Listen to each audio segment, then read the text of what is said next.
Welcome back to Billy Meier Books. I'm Vivienne and this is Mike Whelan, and today we're going to discuss the topic of indoctrination, what sort of forms it takes, and why Billy Meier's teaching is not indoctrination. Over to you, Mike. Okay, I made some notes for this series. What is indoctrination? Indoctrination is repetitive and reinforced teaching that discourages opposing opinions. So it's a teaching that says you must believe this, or this is the way it is, or this is the truth, or anything along those lines. And if you decide to think outside of that, or question it, or explore outside of it, it's discouraged. That's sort of the definition of indoctrination. Indoctrination can happen in schools. We're familiar with religious indoctrination. It can happen in groups. It can happen in families. And it has the goal of shaping beliefs and virtues and values of individuals. And it essentially results in coercion, in coercing the people to either believe or think and act in a particular way. Religious indoctrination takes place because it doesn't appear as it's indoctrination. It's disguised as guidance and love and tradition. So that's why most people, at least in religious indoctrination, don't see it as indoctrination, because that's all they've known, or that's the way they were raised, or it's God's love, or it's the way you should behave, or things like that. In religious indoctrination, people are taught to turn to God for help, and through praying, or help with guidance on my life, or to relieve me of my sins, of my mistakes, instead of resolving the problems or solving the problems themselves. And we talked a little bit about this in self-responsibility, that we are each responsible for our own lives. We have the steering wheel of our life's car in our own hands, and we're at the controls. Religious indoctrination is presented as this is the truth, that there is no other truth out of that. And when someone is presented with this is the truth, especially children, they don't question it. When young children are growing up, they trust their mom and dad in all aspects of life. So if their mom and dad tells them that you have to go to church, and if you don't do this, you'll go to hell, and all these other things, they don't question that. They don't know how to question it. They just follow what their mom and dad say, or parents or guardians, and just go that way. That sort of falls under the traditional aspect of religious indoctrination. Then this indoctrination, or what they call this is the truth, is then reinforced in the rest of society. It's reinforced at church, it's reinforced in schools, it's reinforced in communities, just wherever you live. The indoctrination that you're a part of, and there's several different types, it's reinforced. So it's really difficult to try to think outside of that, or to try to question it, or to try to do something other than what the indoctrination has taught you. Education should encourage curiosity, questioning, and independent thinking. And it's unfortunate that also in our schools we have indoctrination that doesn't teach people to be that curious, and to see, using scientific method, or to read many books on one subject to get an overall view. That just isn't present. And when everyone around you believes the same thing, or has been indoctrinated in the same thing, it doesn't even occur to you that there could be something else, because that's just what you've normally been used to. That's what you were raised with. That's what you are accustomed to. So it's comfortable. And going outside of that, or moving away from what you've always been used to, can be scary as well. There's some examples I brought along recently, and by recently I mean in the last couple of years. I'll speak about the United States because that's where I live. There's been some legislation that's coming down to change our history books, to minimize the genocide of the Native Americans and to minimize or change the history of slavery, of the slave trade and slavery in the United States. So this is another form of indoctrination, that the history books are trying to be changed so the mistakes that we made as a country or as political decisions at the time is being covered up, and it's being changed and minimized. And it's frustrating to see that.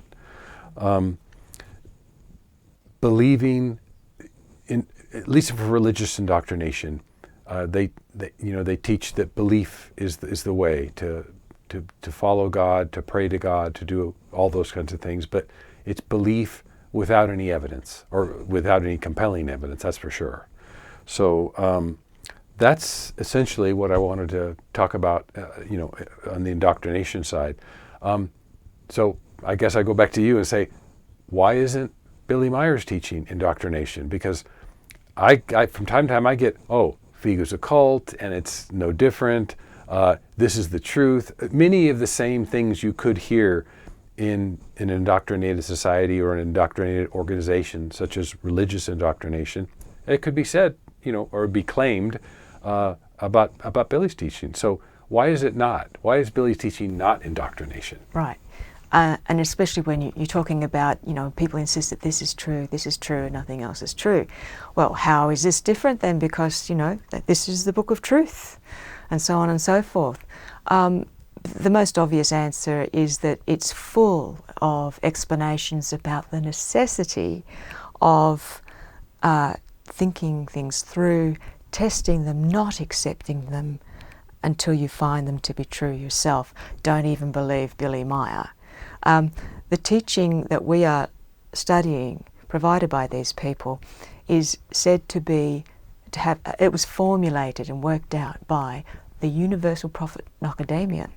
So the prophet of the universe, but it's not perfect. They do not say it's perfect. They say it is not perfect. It's just very highly developed.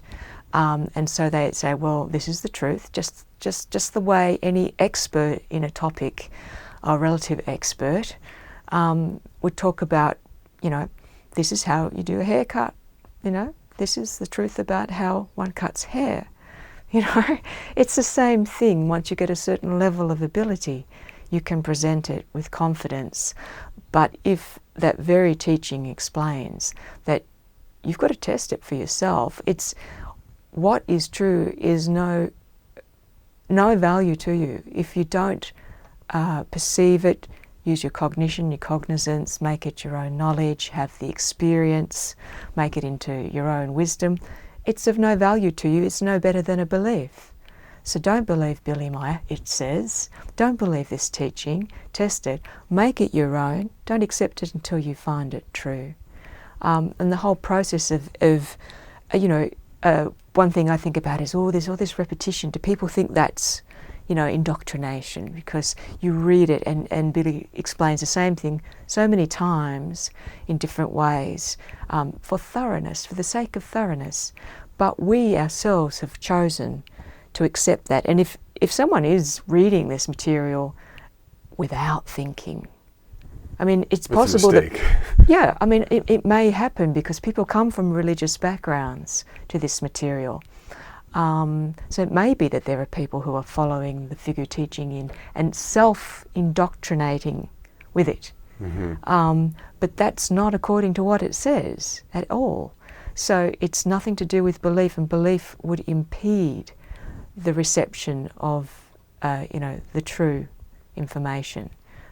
It's the opposite of, this is the opposite of indoctrination. And I'll just read an excerpt out of one of the documents that explains the rules of how FIGU people should behave if they want to do what's consistent with the teaching. And we've had this discussion recently about what the word should means, Is that sollen in German? Yeah, we shouldn't be using the word, you must do this and you must do that, because, it's not appropriate to say that. But however, it is appropriate to say, if you don't want to come unstuck in life, you must look after yourself.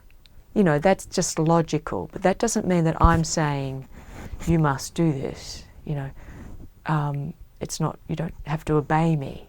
It's just that if you don't want to fall off the cliff, don't get near it and lose your balance. You know, you must not lose your balance. Near the cliff. Near the cliff. So it's a logical statement.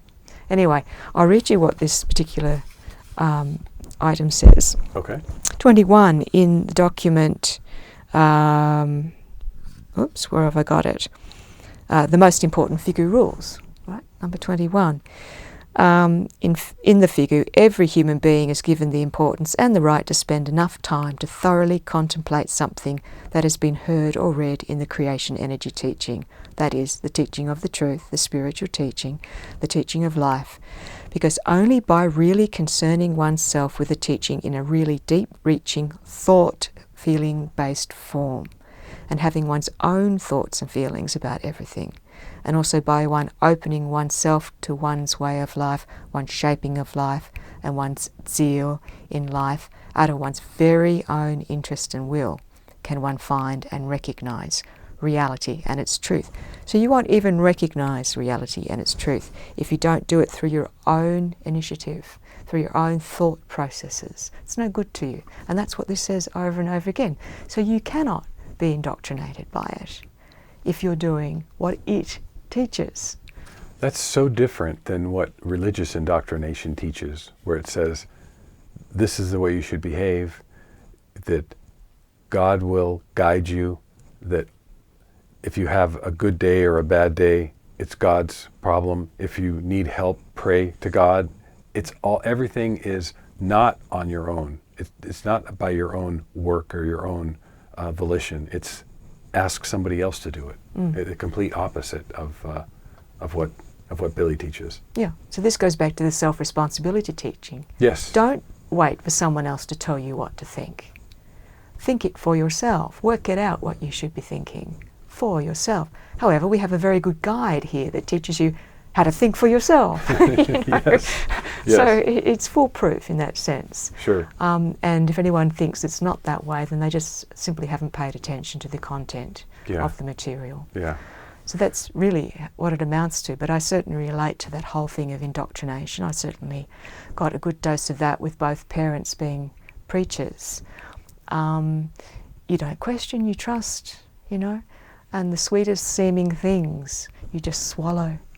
And don't question, because everybody, all the authority figures, all the friends of the family, all the people in the school, all more or less follow that same thing. And I think we don't recognise how much that has affected normal society. A lot of people aren't religious, don't believe or say they don't believe, and yet still carry on those, those thoughts that have been delivered to them through some form of indoctrination, still carry it on in everyday life. And so you can't just say, well, I don't, this person doesn't believe, therefore they're not exercising any form of indoctrination, because, as we said, it comes in the form of political indoctrination. Who's the bad guy? He's the bad guy. We're the good guys, Yeah. That's indoctrination. We have in the United States, we have two major political parties. There's other smaller ones, but the Democrats and the Republicans. And, it doesn't matter whether I talk to either one of them, especially they're very strong. They're very strong in each of those parties. They're completely indoctrinated. I mean, but they can't see it.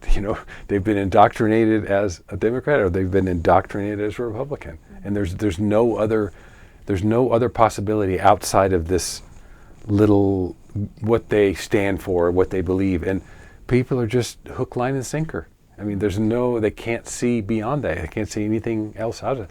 And it's gotten, over the last 4 or 5 years, it's gotten way worse. Everything's become so polarized through this indoctrination, through this political indoctrination. So I think when we think of indoctrination, we think of mostly religious indoctrination, but there's so many other forms of indoctrination, including political indoctrination. Which doesn't allow for neutral, positive thinking of the actual facts around everything. Right. Because you've got to pre-molded mindset Yes. that you just adopt. Yes. And isms, you have the, environmentalism, right? So you just accept everything that the environmentalist party Yes. deems is correct for the environment, rather than thinking each individual item through for yourself and weighing everything up. Yeah. Where you may agree with some points and may disagree with some points. People just accept it as a whole, right? Indoctrination, right? Yeah, yeah. Yeah. Well, we've probably covered this topic. I think I've covered my points. Have you covered yours? Oh, sure. So, okay. And we can always touch on it again in the other topics, which are always related. We're always covering some of our other topics when we go into these. Yeah, so that's right. Okay. Thank you for joining us on this episode of Indoctrination on the Billy Meier Books YouTube channel. Vivienne Legg and Mike Whelan, thank you for joining us.